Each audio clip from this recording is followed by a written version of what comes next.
How's it going, everybody? Welcome back to your favorite weekly horoscope. This time for July 19th through July 25th of 2021. This is like my fifth time trying to take this. It is not working today for some reason. Anyway, my name's Cam White. Thank you so much for being here, liking, sharing, commenting, subscribing. I love and appreciate every single one of you. We're going to try something new today. I got an iPad, and I started writing down the transits on here. I know my handwriting's bad, but I kind of like it. Maybe you guys like this. Let me know if you like this view. And actually, I'll have the transits actually written up here so you could see something a little bit differently visually. Anyway, let's go ahead and just get started. This week, we have a pretty awesome week, in my opinion. A pretty big week. A lot of things are happening. But we start Monday off with the moon squaring Venus right before the moon enters Sag and squares Jupiter. So here's the thing with Monday. As the moon's in that last few degrees of Scorpio, it's going to be squaring Venus. Now, as we kind of start, or as we kind of wake up on Monday, there's this sense of like feeling like you need to get like you ever been like really needy and you're like, I just need this because I need it. You know what I mean? That's what Monday's going to feel like. But I think the thing that you need isn't going to be fulfilling. It's like, have you ever gone out for comfort food, or have you ever wanted comfort food and ordered, whatever order it is that you want to get, and then it's like the thing that you always get and that you love, and then you get it and it tastes like shit. Like it's not good. That's kind of what Monday looks like. I think Monday there is this kind of, doing things in a grand way. This is like going out to your favorite restaurant on your birthday for this amazing thing, and it just doesn't turn out that good. And I think as the moon leaves that square with Venus, as it goes into Sagittarius and then squares Jupiter, there's this kind of like remorse. There's this kind of like, all right, what am I doing? Like, why am I here?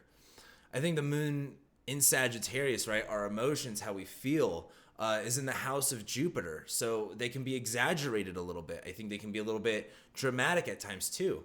The moon is also like the moon in Sagittarius. I kind of talk a lot about like kind of being avoidant of emotions, not wanting to address certain things. I think as the moon though goes into Sag and makes that square to Jupiter, there's kind of no choice but to address stuff. The moon's also heading towards the south node. So there's this, I think, feeling on Monday that goes from like not receiving what you want to like, okay, well, if I can't get what I want, where do I go from here? Where do I move from here? What do I need to, I think the moon in Sagittarius will make you feel a little bit more introspective, will make you question things a little bit more. So Monday just kind of looks weird. I think there's this questioning of things, especially with Jupiter retrograde in Pisces. I think especially, I know I have a lot of followers that are in different countries, but I know here in America, a lot of people are like really questioning how everything's going to be open and masks are coming back, which I talked about. Every astrologer predicted this one, but I talked about it like right when Jupiter went to Pisces, like, yep, masks are coming back. And we've already seen LA County. You're probably going to see you're probably going to see masks come back when Jupiter goes into Aquarius next week. We'll talk about that.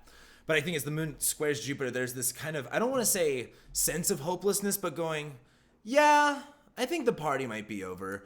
I think there's this also sense of questioning the direction. It's kind of like, have you ever been at a party and you're like, you're having a good time, but you're like, it's about time I start heading out the door. It's about time we start changing directions a little bit. We get to Tuesday, and on Tuesday, really the only thing that we have is just the moon sextiling Saturn.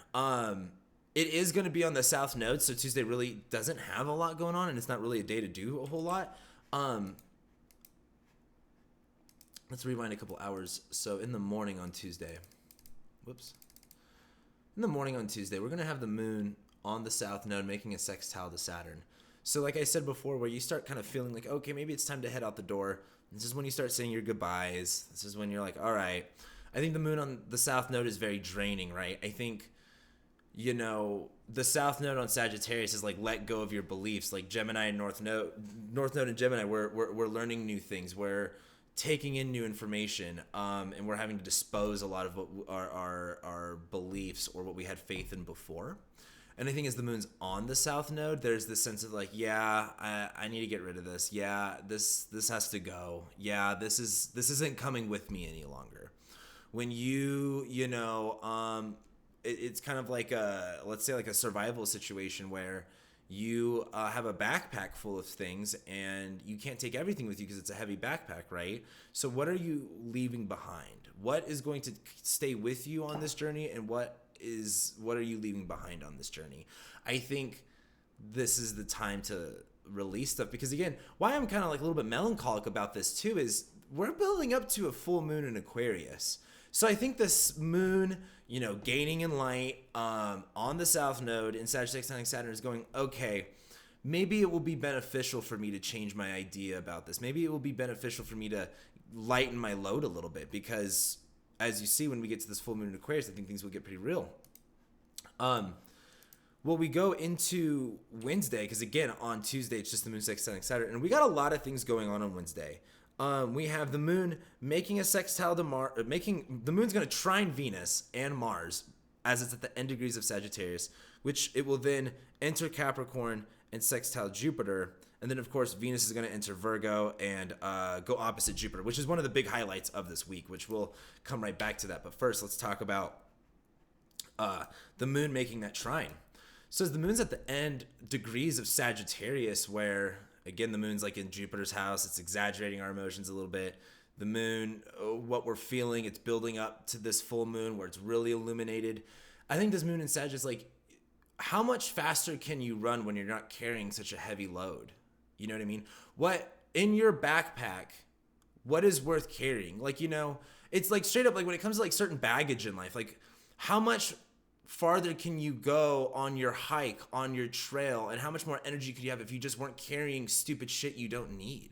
Like, there's so many, I'm not a big hiker, but I grew up hiking, and the way I grew up hiking was like, you kind of sometimes, depending on how big the hike is, you can bring a water bottle, but maybe a hiking stick, but that's about it. And it's funny, you go out here in Vegas and like Red Rocks, and you'll see people with like, the hiking rods with the boots and the backpack, and I'm like, dude, this is like a 2-mile hike. Like, calm down. Like, this isn't that big of a deal. You're taking too much on here. And I think as this moon though is at the end degrees of Sagittarius, if you lighten your load a little bit, what is that? How much faster can you go? How much more room do you have to gallop? I think as the moon's trining Venus, right? And Mars, there's this passion that we're putting into things. Venus, mind you, is also opposite Jupiter. Not exactly yet. That's actually going to be tonight on Wednesday night. But as Venus and Mars are together there in Leo, there's this sense of like, this is what I'm doing. This is what I want. This is what I'm going after, regardless of who tells it to me. The moon's in Sagittarius is like, I got rid of the baggage. I got rid of the limiting belief. I got rid of the thing I need to get rid of. Now, what's next? What am I believing in? Where do I have my faith? Where am I investing my belief into, right? And also on, then right after that, the moon enters Capricorn. So as the moon enters Capricorn, there's this, sense of not detaching from your emotions, but it's like leave your feelings at the door. This is, the moon's going to trine Venus and Leo, and then immediately go into Capricorn, make this sextile to Jupiter, where I think that gas up of energy, like the moon and Sag, Venus and Leo, like maybe someone compliments you, maybe you just took a good, I don't know what it's going to be, but you're going to be feeling really good, like on some hot girl shit, right? And I think as the moon goes into Capricorn, there's that, like, you ever, like, I talked about this before in a previous weekly of like, you ever just get like a compliment and it just like makes your whole week or like month, and it just like totally ups your confidence, totally ups your stamina, all of that. That's what this really looks like. And again, the sun's in Cancer, Mercury's in Cancer. There's a focus on our necessity, right? There's a focus on necessity. There's a focus on our emotions. And I think as the moon's in Capricorn, this is like what we're feeling or what we got to do requires us to not be emotionally invested, right? I think one of the biggest ways to really sabotage yourself is to emotionally invest yourself into every decision and every action that you take. I think the good thing about the moon in Capricorn is its ability to detach from its emotions and able to get something done, right? In order to do its job. Just like, in customer service, like, there's this sense of, hey, like you may be having a shit day, but when you allow other people's, responses to you, which they're not even about you. Like if you're on customer service and someone's yelling at you, they're not mad at you. They're mad at their own life and they're just projecting onto you. You got to detach yourself away from that to where it's not this, it's not about you. Like that's the big thing. it's not always about you. And it's really easy to make everything about yourself because it's your life. But I think as the moon's in Capricorn, maybe detach from that a little bit. And as we go later on into the evening of Wednesday, Venus enters Virgo. Still with the moon shining it, and Venus goes opposite Jupiter. So Wednesday is quite a pinball of like days. That it's the moon and Sag shining Mars and Venus, and we're like, oh, we're feeling good, we're feeling great. And then it goes into Capricorn, and we get serious. And then Venus enters Virgo, where, Venus is entering her fall. This is technically not her favorite place to be. Venus is all about value and fun and pleasure. And Venus and Virgo, when you overthink it, things aren't fun, right? Don't overthink it. But Venus and Virgo is also like the specific feeling you're looking for, the specific thing that you want to get out. It's not necessarily, there. The specific thing you're looking for may not exist. You kind of have to do with what you have. But I think as Venus goes into Virgo and goes opposite Jupiter, this looks great. I think for a lot of people, it's going to be really good. But I think as Venus goes into Virgo and hits Jupiter and Pisces, there's like this. I grew up antiquing. My grandma ran like 3 or 4 antique stores. And we used to do estate sales for a living. Like she used to, I'm sure she had a bunch of 8th house placements. But we used to, and if you guys don't know what estate sales are, specifically when people die and they sell all their shit. And just, I mean, if you're a yard sailor or if you do a lot of, thrifting and stuff like that, when you find like a smorgasbord, like I remember when I lived in LA, there's a Goodwill in, I think it was Los Feliz. There's a Goodwill and it just had like so much good shit in it. And you're just like, this is exactly what I'm looking for. And like, I remember I went to that Goodwill in Los Feliz. I found one thing that I actually really liked, but nothing there that was good enough for what I wanted. And I really think Venus and Virgo opposite Jupiter is exactly that. It's like, you get to go to an estate sale of, let's say you're an artist. Let's say you're a musician. And let's say you hear about an estate sale. You get to the estate sale and you find out it's a musician's house that died. So you're like, oh shit, there's a bunch of cool stuff here. And there's all this music equipment. There's all this stuff. And none of it's exactly what you need. It's great. It's cool. I like it, but I also don't know how fantastic and amazing it is. It's Venus and Virgo, right? Like maybe you find one thing. Like you don't go, oh, I got this, I got that, I got this, I got that. It's just this one thing that you're like, I this cool thing happened. I found this one thing and it worked out. I like this. I like this for just, like I said before, Venus and Virgo is very specific about what it wants, and it struggles to get that. But Jupiter is giving Venus what it wants here. So there's this real sweet sense of satisfaction, I think, as we go into Wednesday.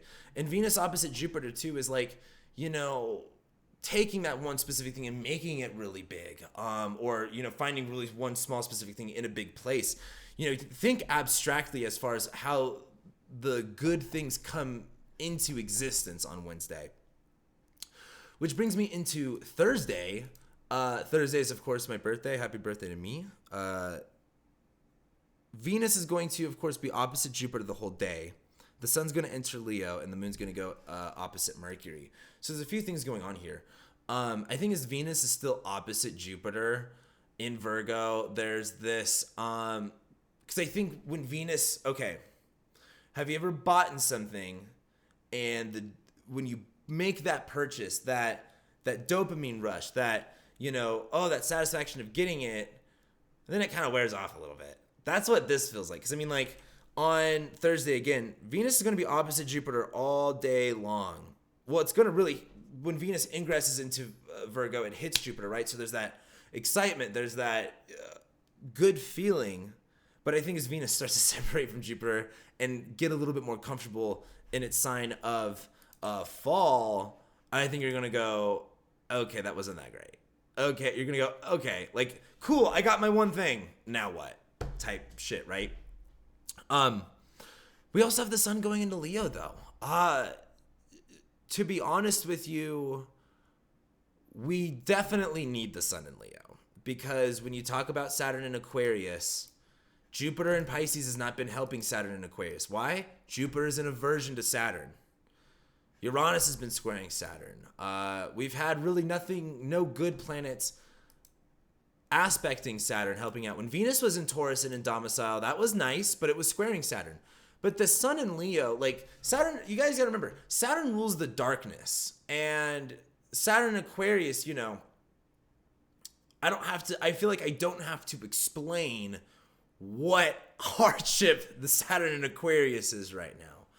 But when you've got the sun in Leo in it, opposite it, there's the big look at like, hey, there's the group thought, then there's the independent thought, right? I think as the sun in Leo, like a lot of people have been talking about, there's going to be like a lot of, protests and people, like I think because there's going to be a lockdown again. So I think people are going to be going against that. And I'm using that story right now as an analogy. Saturn's been in Aquarius here for, it started in 2020, but it really since the beginning of 2021, right? Where have you felt, not to be super corny, but like literally locked down? Where have, Saturn's been in Aquarius? Where have you been gaining different insights? Where have you been gaining different perspectives? Where have you been detached? Where have you been on the other side of the wall looking at things? Because I think the sun in Leo is where you start to go, this is where I agree and this is where I disagree. I think with also Saturn Aquarius, if you are taking on some type of education, if you are learning a new trade, I think the sun in Leo is the time where those new abilities really start showing in your life. I really like the sun in Leo with this transit simply because you have the sun in Leo, right? Like charisma, ego, the sense of self, the light, literally opposite the planet of maturity, discipline, seriousness. There's this, and there's no winning.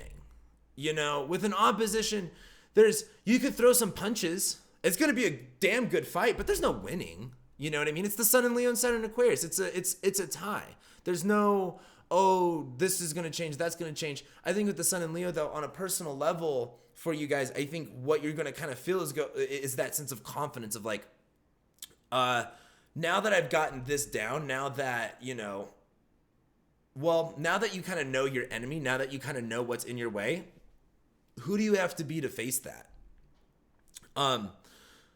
Also on Thursday, the moon is going to be opposite Mercury. And I think as the moon's in Capricorn again, there's this look at the serious side of things. There's this look at the game plan. The moon's going opposite Mercury in Cancer too, where it's like the moon's a messenger. Mercury is a messenger. Mercury's in the sign of the moon. So it all goes back to this moon in Capricorn. And so there's this sense of like, hey, Mercury's in Cancer. You know what you need to do. You have the confidence.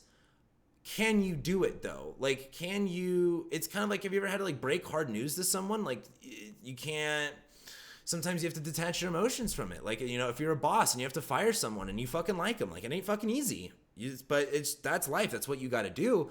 And I think a lot of Thursday is like, well, here's the thing with the sun in Leo. Like, are you willing to step into a leadership position? Are you willing to be the leader that you know you are? Are you willing to like step into greatness? Because like the sun in Leo is like kind of asking you to do that. I think this moon in Capricorn going opposite Mercury in Cancer is like, it's going to require you to be great to say the things that you need to say. It's going to require you to be great in order to get the things that you really want, right? I just think that first time up the bat, you don't you might choke up a little bit, but don't choke, right? Like just do what you got to do to get through it. We move on to Friday.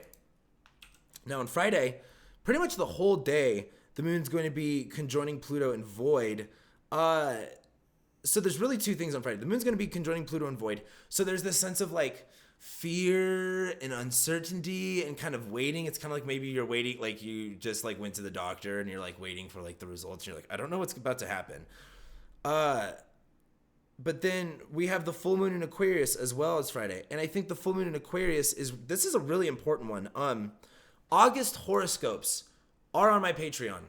If you guys want horoscopes for your sun sign, for your rising sign, go to my Patreon, become a patron. I have my August horoscopes already up, and I talked a lot about the full moon in Aquarius this month. There's two of them. This is the first one. And as we get to this first one, it's pretty much on Saturn. So there's this sense of like, the sun's in Leo, who am I? And the moon's in Aquarius. Where do I fit in? And the moon is on Saturn. Where do you not fit in? Who rejects you? Who do you not subscribe to? Because I'm telling you, the sun in Leo opposite Saturn in Aquarius is differentiating yourself from any group identity that you find yourself with, right? I've had Saturn opposite my sun for a year. I've had this whole fucking chance it hit me. Like, I can tell you exactly what this is going to be. And this full moon is going to make you realize what side of the wall that you're on. Are you in the group or are you out the group? And I think there's a lot of showing, who, like, there's a lot of exile with this. But this is also the sun in Leo. Like, this seems like a lot of, like, people making their own choice to leave something and to go on their own way. Like what Fleetwood Mac says. And I think there's a lot of power in that. I just think with this moon conjoining Saturn is, that's the risk you're taking. That is the decision you're making, right? I like to think a lot of Aquarius is going like AWOL.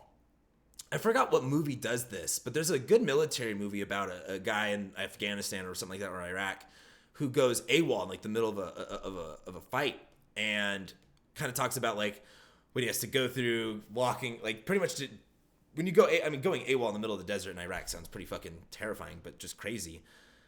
But there's a sense of like, okay, you know what you're doing. You're going against the grain. Now you got to really think for yourself. Now you have to take much more responsibility for what's going on. Now there's so many more moving parts. And I think that's what this full moon in Aquarius is like understanding where you are different from maybe everyone else. Like truly, where like you are different from other people, and maybe where that's a good thing, but also realizing where those like certain doors need to be closed, and certain doors need to be closed in order for. So, for example, air pressure. I don't know if you guys are into Earth homes, but do yourself a favor. Google Earth homes. They're pretty cool. But the idea of them is they're passively cooled, which means it's like a natural home. They build it out of the tires and dirt. It's like 100% recyclable. But how they cool the home is, let's say my phone is the house. They have a tube that goes through the dirt and into the house, right? And that tube brings in cold air into the house, but other windows have to be open to pull that cold air inside and to push the hot air outside. That's kind of like this thing. So like, for example, I can't think of another, I know there's a better one I can think of, but let's say you want more airflow, right? Like, and you want more of that hot air to get pushed out and that cold air to get sucked in. You can't have every door open. That air is not going to get pressurized, right? When you think of a airplane that has to be, that cabin has to be pressurized for the air to stay inside. Now, to go back to the Earthship analogy, you can have multiple doors open and that there's not going to be that much pressure. So getting the cold air in and the hot air out will be more difficult. But if you close most of the doors and keep one open, you really pressurize and condense the air and it just pushes it out forward faster. So I look at this as like, what doors do you need to close to get that fucking hot air out of there and blow some of that cold air in? Cool down the house a little bit. Because again, this is also on Saturn. This is coldness, and this is the sun and Mars in Leo and the moon and Saturn in Aquarius. Literally cold versus hot. It's very back and forth here. Look at how many fucking oppositions there are. You know what I mean? So I think a lot of decisions, a lot of things get finalized. A lot of things, and not necessarily set in stone, but when you're in Cancer season and you're checking out your vibe, you're going, okay, how do I feel? How do I feel? How do I feel? You get into Leo season, you're like, I know how I feel. You're like, this is how I feel. This is how I am, and you just vibe with it, right? We get into Saturday, and on Saturday, really, it's just going to be the moon conjoining Saturn, making this square to Uranus the whole time. So it's like, we make the decisions we have to make, and we deal with it. It's going to be squaring Uranus too. So again, it's kind of like, let's say you're a soldier, you go AWOL, and you're out in the battlefield walking alone, like you're going to find some trouble maybe. I think also too, you just can't expect, you got to expect the unexpected. And I think the moon conjoining Saturn is, the moon conjoins Saturn this full moon, this is like taking on responsibility, right? It's like taking on ownership, taking on that liability. And as that moon squares Uranus, it's like that's the risk. That's the risk you take, right? Like life is truly a gamble. Nothing is really guaranteed. You know, I was thinking about this in a lot of ways where like Saturn and Uranus is a lot about risk. I think it was Jake. Jake. I can't think of Jake's at name on Twitter. He just made a thread about Saturn and failure, and I thought it was interesting thinking of in terms of risk because I've talked about this before with the Saturn-Uranus square. The first time a vaccine was actually ever introduced was during a Saturn-Uranus square. And I don't know if you guys know the story of how vaccines got introduced, but pretty much this kid was sick and I forgot the guy's name, Dr. Vaccine or whatever his fucking name was, had an idea, had this one-off ability to try this new thing he's never done before. And it was a risk. The kid could have died. And, you know, lo and behold, now we have vaccines. It's kind of interesting that, of course, we have a Saturn square when the vaccine rollout is happening. But sometimes, you know, there's risk and there's reward. And there's a certain risk that you take that I think with the moon conjoining Saturn going squaring Uranus, like, you don't know what that risk, you know that there's risk, but you don't know what that's going to turn into, right? I don't think this isn't loss. This isn't, oh, you gamble and you lose it. This is like you taking the risk and knowing that you'll meet that fate one day. I just think as the moon conjoins Saturn squaring Uranus, there's this risk side to it. I think there's this, okay, I'm not sure what I'm doing, but here we go. And here's the other thing with Saturday, the Mercury is trining Neptune. So there's this whole sense of like, you know, getting kind of lost in the sauce, also getting really nostalgic. There's this sense of like, you know, oh, is this how I feel? Is this not how I feel? Am I seeing this the right way? Am I not seeing this the right way? Is this better than I thought it was? Mercury is going to be, you know, kind of going a little bit back and forth here. And I think as Mercury's trining Neptune, I think you might be romanticizing things a little bit, but that's fine. We could all use a little bit of romanticism. But as this moon conjoins Saturn, squares Uranus with Mercury trining Neptune, you know, maybe the risk that you're seeing is the illusion. Maybe the good side of things is the illusion and you're just taking a really big risk that you shouldn't. I don't know. That's for you to figure out. But I think that the moon on Saturn is really like volunteering as tribune, like you taking on the responsibility, you taking the initiative to, well, like it's, again, why would you wait for people to stop? Like there's two ways of doing things. So for example, let's say you got a group of friends and they're disrespectful towards you, they don't respect you, you know, all that stuff. Are you going to wait for them to not talk to you or to not reach out to you, or are you just going to disinclude yourself? And I think there's a lot more power in just making the decision for yourself rather than letting other people make that decision for you. And we go into Sunday. And on Sunday, really the only thing we've got going on is we have Mercury opposite Pluto, the moon is opposite Mars, the moon will then go into Pisces, conjoin Jupiter, go opposite Venus. Lots actually kind of going on Sunday. So the moon is then going to, you know, of course, conjoin Jupiter, go opposite Venus. I think there's this sense of like hopefulness.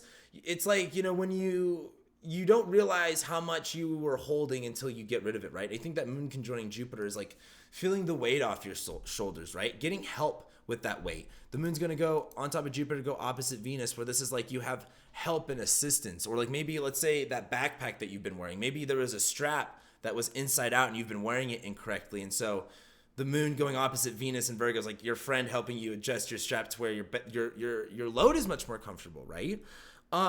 Mercury's also opposite Pluto here too.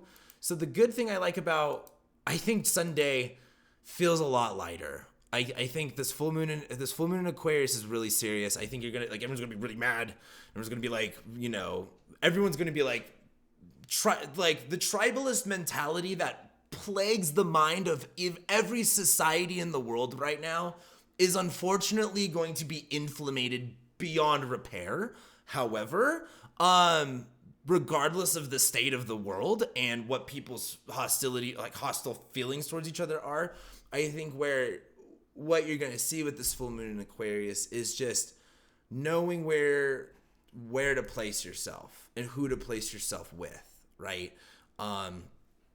Have you ever been with people and you see someone do something or say something and it makes you go, okay, I'm not I got to start separating myself from that. Like, that's dangerous. That's not safe. That's what this looks like too. So I think, unfortunately, for the divide of America, this is only going to get worse. But I also think, though, on a personal level, I think a lot of people are going to actually start really feeling proud of themselves and be like, you know what, this is what I want to do. This is how making up. Here's the thing too, with Saturn in Aquarius, I don't care what your thoughts are about this.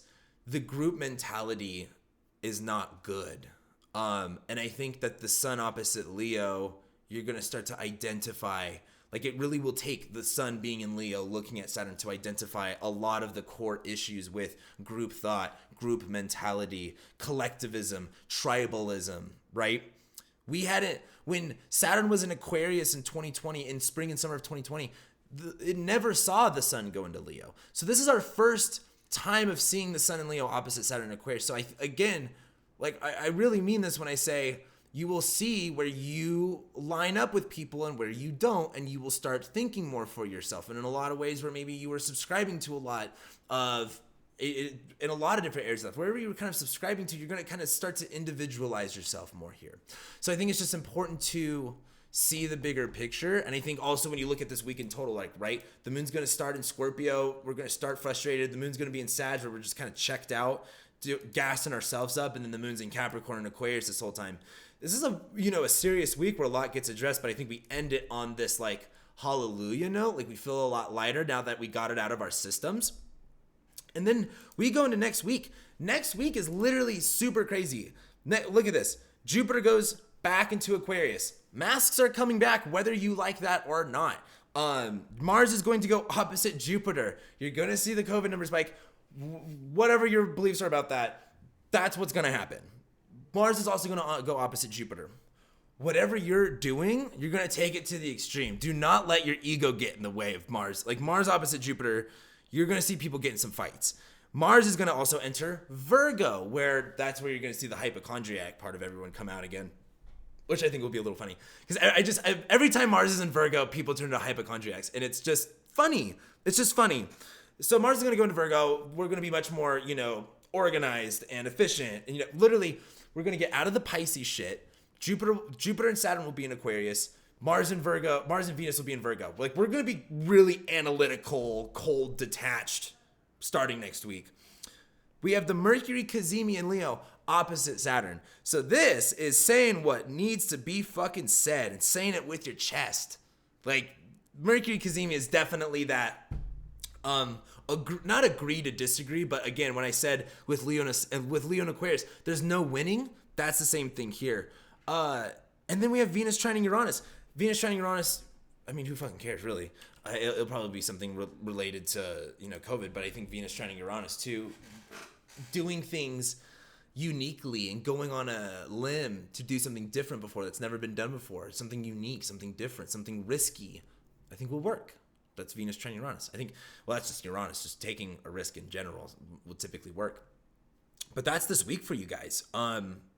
It really looks like a really crazy week, because here's the thing too. I really cannot emphasize this enough. Make hay while the sun shines. This Leo season, now that Mars, starting next week when Mars goes into Virgo and Jupiter goes back into Aquarius, we're kind of going back into that first part of 2021.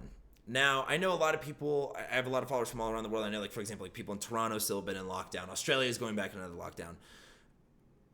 What you're going to see for the rest of this year from 2021 is one version of the year. Like I said, and I talked about this all last year, spring of 2021 was going to give us a taste of what 2022 has to offer.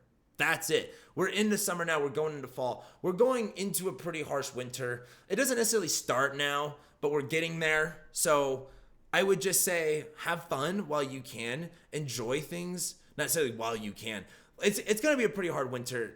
2022 is really, really good. But, like, for example, for me, I knew if there was another lockdown, I wouldn't be able to, I wouldn't be able to survive that. I'm, as a young man who, I need socializing, and I could not do how much I was literally not socializing in LA. It was really getting to me.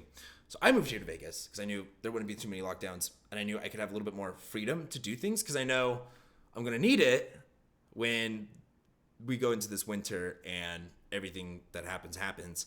because I really think this is gonna be a rough winter. So I guess make hay while the sun shines. Get that vitamin D in. Have fun. Enjoy yourself. Do what you gotta do in order to make yourself right and okay for this winter. Because this is gonna be a pretty tough winter. It's gonna be very challenging. There's a golden opportunity on the other side of this winter. So it's just about surviving it and getting through it.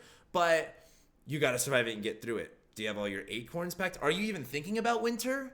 Because you're gonna see more of this economic stuff come up. As your astrologer, I'm here to tell you, that's my fucking job, is to warn you about the future, right? Things are kind of good for right now. That's not gonna be forever. Take heed of what you can at this moment. We still got another good couple months. September, October is really where that ends, and then of course November, December get really bad. But I just think that really starts to show itself here. Anyway, that's what I'll end off with. With that being said, thank you guys so much for being here, liking, sharing, commenting, subscribing. I love and appreciate every single one of you, and I'll be seeing you next week.